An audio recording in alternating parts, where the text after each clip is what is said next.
We are going to start with a new lesson, that is coal and petroleum.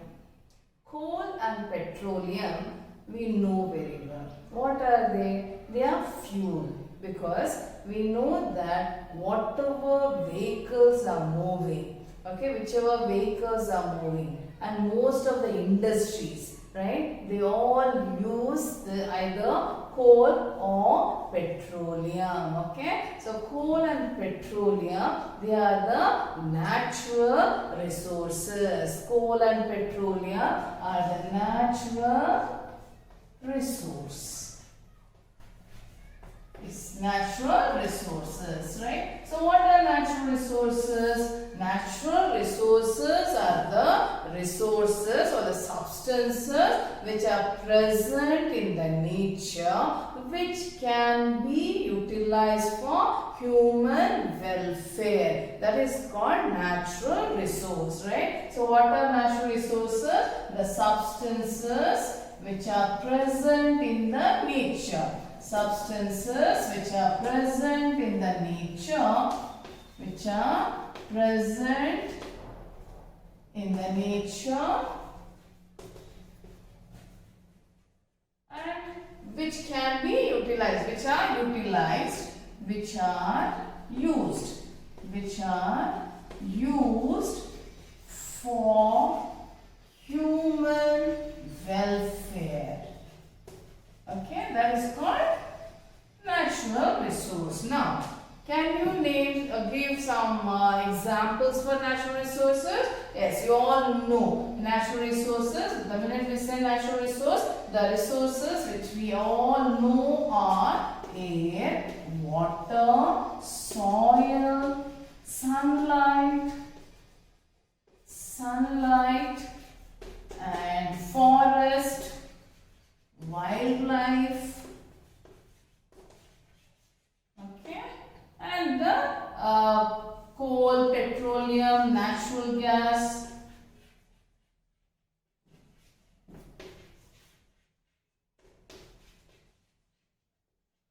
All these are necessary for our survival. They are all required. They all are needed. Okay. So without them we cannot survive. So we need. That's why it is a resource which are required for the human welfare. Now, when we look at this natural resources can be classified into two categories, right? Broadly, it's of two types. That is, one is exhaustible resource, other one is inexhaustible resource. Here also we can make out, right? Which are the exhaustible resource? What is exhaustible resource? Exhaustible resource is a resource which is present in the nature in limited quantity.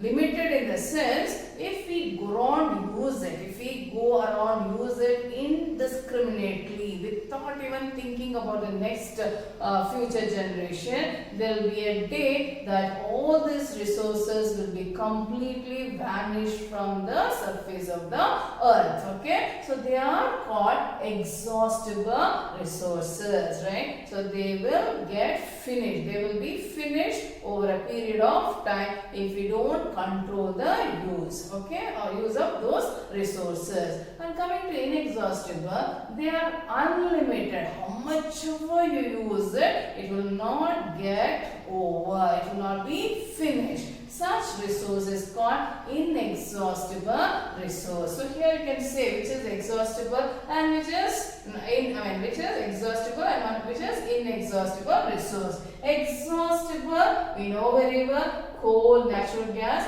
petroleum, forest, wildlife, as well as water. And now we know even soil is also the soil, when we say, we are referring the topsoil. Even water also we can include under exhaustible. So because water, when we talk, we are talking about fresh water. We are talking about fresh water. The fresh water is getting it is getting less, right? So we know nowadays the water problem what we see, right? Fresh water means what? The water which is fit for drinking, which can be used for domestic purpose as well as agricultural purpose, industrial purpose. They are called, it's called the fresh water. So fresh water, the presence of fresh water is very, very less. Okay, so we can include the fresh water as well as topsoil under natural resources. Okay, that's natural resource which will get exhausted. Now let us see the differences between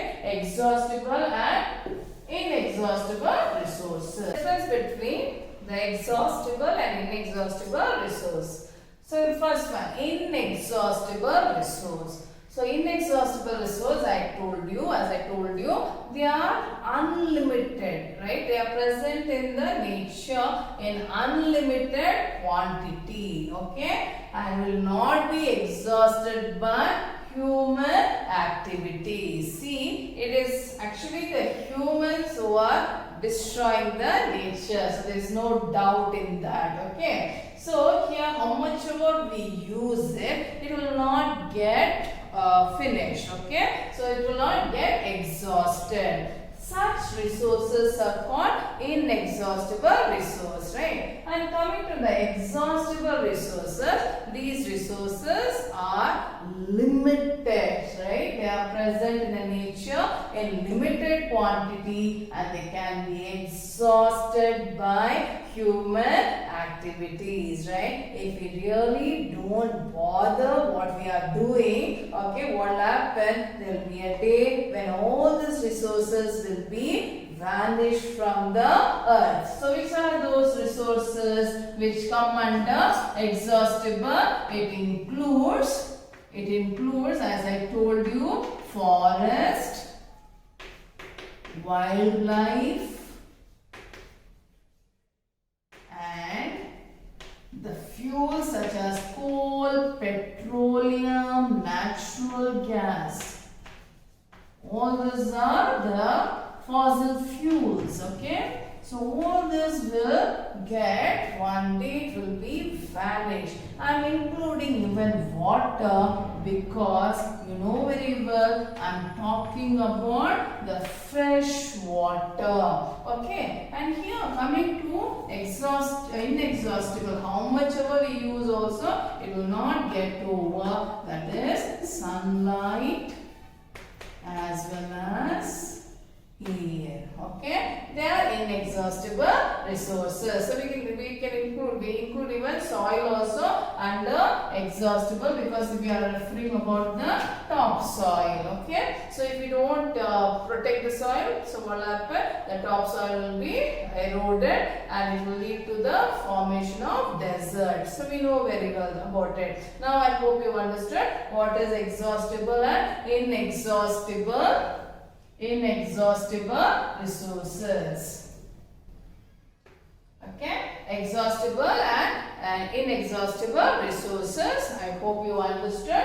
Next is let us learn about coal, because here we are talking about only coal and petroleum, because coal and petroleum we are using it indiscriminately and many of us don't know how coal is formed. Many of us don't know whether it is, don't know that it's a natural resource, and if we use it indiscriminately it will get exhausted. So that's why here they are specified only on coal and petroleum. So let us see what is coal, uses of coal and how coal is formed. So we learned coal is a exhaustible natural resource. It is exhaustible natural resource. It is actually a hard rock or a hard stone which is black in color, and actually it is a sedimentary rock. It's a type of a sedimentary rock. And it's a fossil fuel. So what is fossil fuel? It's called fossil fuel because it is formed from dead remains of remains of dead plants and animals. Okay, fossil fuel means it is formed from the plants and animals which have dead and they have undergone a slow decomposition. Okay, slow decomposition, that's how fossil fuels are formed. Formed from remains of dead plants and animals. So coal, petroleum, everything, it is fossil fuel. Natural gas is also fossil fuel. It is formed from the either plants or animals which have dead, okay, and they have escaped their decomposition and slowly it has taken several millions years to form these resources. That's why it is exhaustible resource. It is black in color. Now, here I have listed the uses of coal. Coal is used for cooking, right? Maybe nowadays we are not using, but maybe some other remote parts of India, in some remote village, maybe they are still using coal for cooking. In railway engines, right? You would have heard about the steam engines, right? The railway engines to produce steam to run the engine earlier. Nowadays, you know very well, train it runs with the help of either the petrol or that is diesel, or it may be using the electricity. Okay. So and it is also used in the thermal power plant. Thermal power plant to generate thermal electricity. So coal is used for generating thermal electricity, right? One we have in Karnataka, in Raichur, we have thermal power plant. There they use coal to generate thermal electricity. Okay, coal will not generate electricity. The coal is used to boil the water. Okay, the water will be boiled because coal will generate a very good amount of heat. So it will help in boiling of water,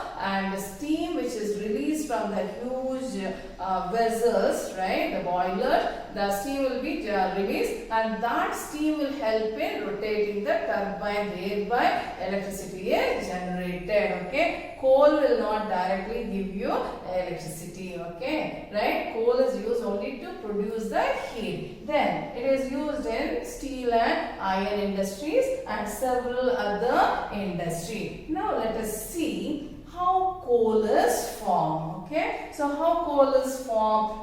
See the story of coal. How coal is formed, and when it formed, we actually don't know. Approximately we can say it would have formed some 300 million years ago, right? Around 300 million years ago, the dense forest in the wetland, they got buried due to the natural process, that is flooding or flood. Okay, so dense forest in wetland is nothing but the swampy area, the waterlogged area, you know that maybe the Sundarbans and all, it is the wetland area. Okay, so the dense forest in wetland, they got buried due to flood. They got buried. As they buried, the soil layer started getting depositing on them. Layer after layer and year after year, the soil started getting buried on this plant, and they got compressed. As they started getting compressed, they started to go deeper and deeper. They sank deeper and deeper. As they went down, then due to it also resulted in increase in the temperature. Due to high pressure and temperature, the dead plants got slowly converted to coal. Due to high pressure and temperature, the dead plants slowly they converted to coal. Okay, understood? So that's how the coal is formed. And the coal contains mainly carbon. Okay, so if you take any plants and animal, our body is made up of carbon, hydrogen and oxygen. And here the dead plant had higher content of carbon, and what happened, the that is the carbon. Okay, the carbon got slowly, it started converted. So this is called carbonization, the slow process of conversion of dead plants into coal is called carbonization, because coal contains higher percentage of carbon. So this is how coal formed. I hope you understood. So the plants which were growing in the wetland, the plants, the dense forest which were in the wetlands, they got buried in the soil due to flood, and the soil got deposited over them year after year. As the soil started getting deposited, they started to sink deeper and deeper, and the soil started, as the soil was compressing, so they started to go deeper and deeper, and here the temperature also increased, and due to temperature and high pressure, due to compression, they escaped decomposition, and slowly they converted to hard rock called coal. That's how it was formed, and the slow process of conversion of dead plants or the vegetation into coal is called carbonization. Carbonization gets the name because coal contains higher percentage of carbon. That's why. That's the reason why coal is called fossil fuel. Why it is called fossil fuel? Because it is formed from the dead remains of plants. That's why it is called fossil fuel. That's why we have to make sure we are not supposed to use it indiscriminately. We have to conserve this fuel. Okay. I hope you understood how coal is formed. Okay. So even in the coal itself, we have different types of coal present. That is, we have something called peat and lignite, bituminous and anthracite. These are the different types of coal we can see or we can get it. The anthracite form of coal is the best coal. It will give almost 100% of energy. Okay, anthracite coal. Okay, so we have peat, lignite and bituminous and the anthracite. These are the different types of coal. Now, when coal is subjected to destructive distillation, that is what, when coal is processed in industry, when it is subjected to destructive distillation, we get coal tar, coke, coal tar and coal gas. These are the products what we get when coal is processed in industry. Coal, coal tar and coal gas. So let us see what are they and their uses. Okay. Coke. Coke is the purest form of carbon. Okay. So all this we can say allotrophic form of carbon. Okay, you know what is allotrophy? Allotrophy, wherein the element will present in different physical form, but chemically they all will have same property. Any element which are present in the nature in different physical form, but chemically they are all same. So if we are talking about coal and diamond are same. Okay, there is no difference between coal and diamond. Chemically, diamond and coal are made up of carbon. And if I tell about graphite, what we use it in pencil, the pencil lead, coal, diamond, all the three are same. So the substance, the element which present in different physical form but have same chemical property, that is called allotrophy. And these are the allotrophic forms of carbon. Okay, so diamond is allotrophic form of carbon, graphite is allotrophic form of carbon, coal, coke, coal tar and coal gas. All these are allotrophic forms of carbon. So in all these things we find carbon. Okay. So when coal is subjected to destructive distillation, we get coke, coal tar and coal gas. And here coming to coke. Coke is very tough. It is porous and it is black in color. It is the purest form of carbon and it is used in the manufacture of steel and extraction of many metals. Okay, that's about coke. Coming to coal tar, you have seen coal tar. It has an unpleasant smell. Okay, it is liquidy in nature, right? It is black and thick liquid. So for tarring they use, right? So black and thick liquid. It has an unpleasant smell. Coal tar has unpleasant smell and it has mixture of 200 substances. So it is used as a starting substance for various products, that is synthetic dyes, drugs, explosive, perfumes, paints, plastics and photography. For all this they will be using it as a starting substance, that is coal tar. Nowadays in the place of coal tar they are using one more product of coal, that is bituminous. Okay, that is used for tarring the road. Okay, so you know now what is coal tar. Next is coal gas.